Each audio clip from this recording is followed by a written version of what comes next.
Fala pessoal, hoje aqui mais um vídeo do canal. Quem fala com vocês é o Cadu e hoje eu vou falar aqui com vocês sobre os dois primeiros episódios de Cavaleiro da Lua, a série atual do Disney Plus que está sendo distribuída aí todas as quartas-feiras no aplicativo. Eu tô assistindo bastante, eu sou muito fã do personagem, eu vou comentar mais no final do vídeo. Eu vou falar sobre esses dois primeiros episódios. A gente já começa a série conhecendo o Steven Grant. A gente não conhece o Mark Spector. O Steven Grant, ele é uma das personas do Mark. Aqui o Oscar Isaac, ele atua muito bem. Que o Steven Grant dele é bem diferente dos quadrinhos. Eu até entendo o porquê. Pelo fato de que, querendo ou não, o Cavaleiro da Lua ele é muito vinculado ao Batman. Sim, ele é muito vinculado. Mesmo que nas primeiras histórias a gente já saiba que o Cavaleiro da Lua não tem quase nada a ver com Batman, porque todo personagem tem uma arma temática, tem tudo temático voltado ao personagem. Então isso não é uma coisa singular ao Batman. Não, o Cavaleiro da Lua tem muitas singularidades só dele. Mas eu até entendo a Marvel querer afastar esse caractere do Cavaleiro da Lua de ser rico, de ter uma condição financeira altíssima, né, para bancar equipamentos e tal, e abordar mais um misticismo ali na série. A gente não tem nada fabricado em casa. O que a gente tem ali no Cavaleiro da Lua é tudo místico. Até o uniforme é místico, ele não é fabricado. Eu achei até uma abordagem interessante. Muda a essência do personagem? Eu vou dizer para vocês que não. Por que não? Porque a essência do Cavaleiro da Lua é ele ser um herói urbano com conexões místicas da mitologia egípcia e ter problemas mentais. O que de certa forma já é apresentado na série. Mas aqui a gente não vê ainda um Cavaleiro da Lua herói urbano. Não, ele está lidando com uma situação que envolve a mitologia egípcia, que é interessantíssima. Mas vamos falar do começo do seriado. A gente é apresentado ao Steven Grant. Ele não é rico, ele trabalha em um museu. Ele é um cara bonzinho, gente boa, ingênuo, que quer viver a vida dele ali em paz, trabalhando, fazendo o trabalhozinho dele, tendo um estudo de mitologia egípcia. Ali ele é um CDF nessa parte, eu achei isso muito legal. E a gente é apresentado ao Mark Spector, mas o Mark ele não é o grande protagonista desses dois primeiros episódios. Não, quem protagoniza a parada é o Steven. Provavelmente nesse terceiro episódio, sem spoiler do final do segundo, mas já dando um aviso, o final do segundo episódio já dá a entender que o Mark ele vai ter um protagonismo maior. E o Oscar Isaac, ele trabalha muito bem. O cara consegue pegar, mudar aquele semblante aterrorizado, assustado do Steven Grant e pegar um semblante mais sério, pesado, aquele olhar de não fique me encarando senão você tá ferrado, pro Mark Spector. Tu tem uma mudança de postura, uma mudança de voz e o dublador tá de parabéns também. Eu não sei qual é o nome do dublador, mas, cara, o tom de voz que o Steven tem pro tom de voz que o Mark tem é uma diferença enorme, é gritante. Realmente é um outro personagem ali. Por exemplo, tu tem um tom de voz mais autoritário pro Mark e pro Steven um tom de voz mais fraquinho, tímido, baixo. Achei mega interessante. O Cavaleiro da Lua, em si, o personagem, eu tô achando legal. O alívio cômico da série, muita gente está reclamando porque o Cavaleiro da Lua ele é um personagem mais sério.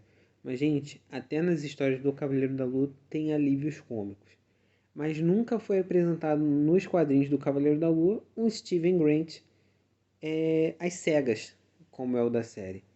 Você vê ali que é um humor, assim, de vergonha do personagem. Quando, por exemplo, tem uma cena de luta do segundo episódio em que o Steven acaba se envolvendo, ele tem que lutar. Você vê ali um humor de tipo assim, é a primeira vez dele ali, sabe? É, as situações vão dando humor ao personagem. Porém, não é aquele humor, é um humor, até mesmo que eu acho interessante, que às vezes causa uma vergonha alheia, pelo fato de que a gente sente vergonha mais pelo personagem do que pela gente. Eu não sei se vocês sentiram isso, mas teve momentos que eu senti mais pelo personagem do que por mim, né? Porque ali tu vê que o personagem não tá numa situação favorável a ele, né? Então eu achei isso muito interessante. Já o Mark, ele não é piadista. Eu não vi nenhuma piada em cenas de Mark Spector ali. Eu já vi mais assim, um horror, uma raiva, uma aflição sendo colocada ao personagem. O antagonista que é protagonizado, olha, interpretado pelo Ethan Hawke, que é o Arthur Harrow. Eu não sei onde ele foi apresentado, eu não vi a versão original dele dos quadrinhos, porém eu achei muito interessante esse Arthur Harrow, esse antagonista. Eu achei que, assim, como um líder de culto, ele tem uma certa imponência ali quando fala. Você vê que ele quase não perde a paciência. E ele é um fanático. Quando ele fica falando, a Mitch vai trazer a justiça e tudo mais, ele fala como um fanático mesmo, mas não esses fanáticos assim, tipo terroristas que ficam gritando e tal, não. Ele fala como um líderzinho daquele culto, como é que se diz? Discreto, que não quer fazer barulho até a hora certa. Eu acho que ele é um vilão que ele transmite uma certa ameaça. E tem uma cena mega bizarra com ele abrindo o episódio de Cavaleiro da Lua que eu achei muito legal, que foi o primeiro episódio. Eu achei assim, que já passa um ar de que o personagem é muito bizarro. O Khonshu, que é o Deus da Lua, ele já tem muitas cenas nesse primeiro episódio e no segundo. E ele transmite a mesma vibe dos quadrinhos, cara. Que assim, tu fica bolado com ele, com as sacanagens que ele fica fazendo com o Mark durante um episódio. Ele é um deus controlador, ele quer que tudo seja do jeito dele e que o Mark faça tudo o que ele quer. Senão ele vai ter consequências que ele vai causar. Ou seja, ele é um manipulador safado. Eu achei que o Khonshu ele foi muito bem adaptado. O Khonshu e o Mark, eles são muito fiéis aqui. Eu achei que foi muito fiel. O Mark ele é um cara brutal aqui, ele é violento. E outra coisa que eu achei interessante foram outros elementos que foram puxados do quadrinho que eu não vou comentar aqui agora, eu vou comentar no sexto, quando for fazer o vídeo do sexto e último episódio dessa temporada. Agora, as lutas, né? As cenas de luta. Ainda não teve nenhuma cena de luta com humanos, né? Assim, capangas, humanos e tal. A gente teve cena com bichos místicos. Não é spoiler nenhum aqui, já tá no trailer. Aquela cena do lobo perseguindo ele e tal. Não é o lobisomem, não se iludam, não é o Jack Russell. Ele não tem nenhuma ligação aqui nessa série. São lobisomens místicos, são chacais. São escravos de Amit, ou coisa parecida, são lacaios.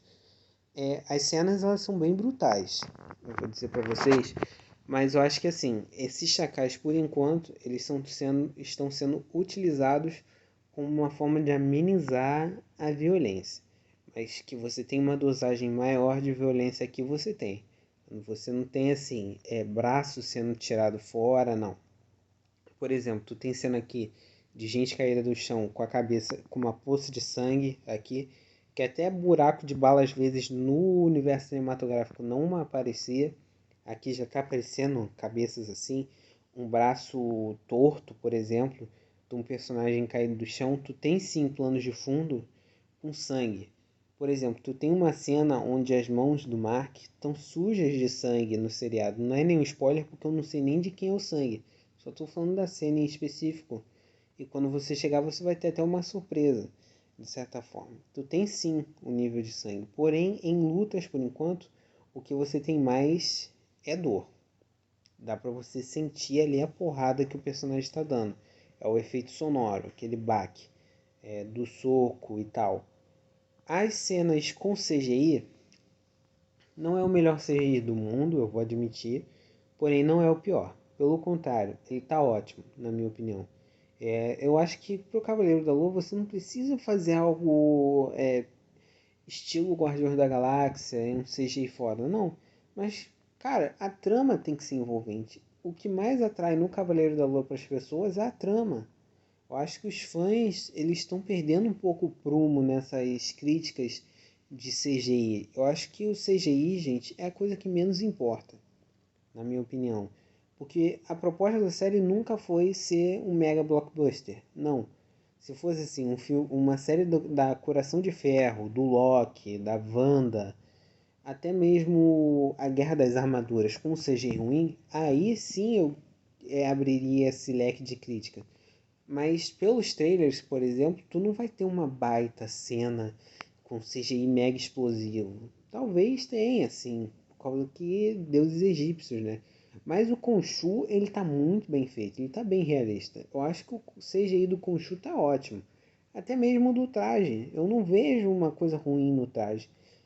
A capa, às vezes, ela fica meio caricata? Sim, por causa que a capa ela tem que ter movimento, ela tem que ser molenga, e isso estraga um pouco, eu concordo. Mas as cenas em que a roupa parece são lindas, belíssimas. E é aquilo, a gente está vendo basicamente é um Cavaleiro da Lua cru, é lá no início. Nos quadrinhos, o Doug Mahnke, né, quando ele criou o personagem, ele não fez um ano 1 do Cavaleiro da Lua. A gente não sabe como o Steven Grant e as outras personalidades se desenvolveram. A gente só sabe que o Mark ele é um cara com problemas na cabeça. A gente não sabe como aquelas personalidades chegaram ali no ponto onde estão. Por exemplo, a gente não sabe como o Jake virou um taxista, como o Jake pegou experiência em Nova York de informações. A gente não viu um Jake cru. A gente não viu um Steven Grant entrando ali no meio dos milionários. A gente só viu ele já rico. O Mark, a gente já sabe como é que é a história dele. Mas o Steven e o Jake, a gente não sabe o desenvolvimento deles para chegarem ali até aquele ponto em que está tudo estabelecido. Com o Jake pegando as informações e o Steven ali oferecendo dinheiro, fazendo dinheiro correr. Então o que o seriado deve estar se propondo é mostrar um Steven Grant cru ainda, sem utilização para essa vida de super-herói, mas que daqui a pouco, de repente, ele possa sim virar um grande super-herói. Uma das teorias que eu tenho é que futuramente no seriado o Steven ele pode virar aí um cara que assim ele pode ganhar dinheiro, né? Fazer o dinheiro do Cavaleiro da Lua correr se envolvendo em artes, em artefatos e essas coisas assim. Ele deve se envolver em alguma coisa aí que dê dinheiro a ver com a cultura egípcia. É uma teoria que eu tenho. O início da série para mim é perfeito. Para mim, ele é tão instigante. Essa série está sendo tão instigante quanto a Demolidor foi, na minha opinião, que são dois personagens que eu sempre tive grandes expectativas. Na minha opinião, esses dois episódios já fizeram ela subir no topo do Disney Plus, ali assim. Ela tá no meu primeiro lugar, no meu top 3 ali, no primeiro lugar mesmo. E é isso, gente. Comentem o que vocês acharam da série até agora, se vocês vão esperar o seriado acabar. Não dei nenhum spoiler aqui, eu acho que vocês perceberam isso. Eu falei mais da trama e dos seus elementos. Então é isso, gente. Valeu, obrigado e tchau, tchau.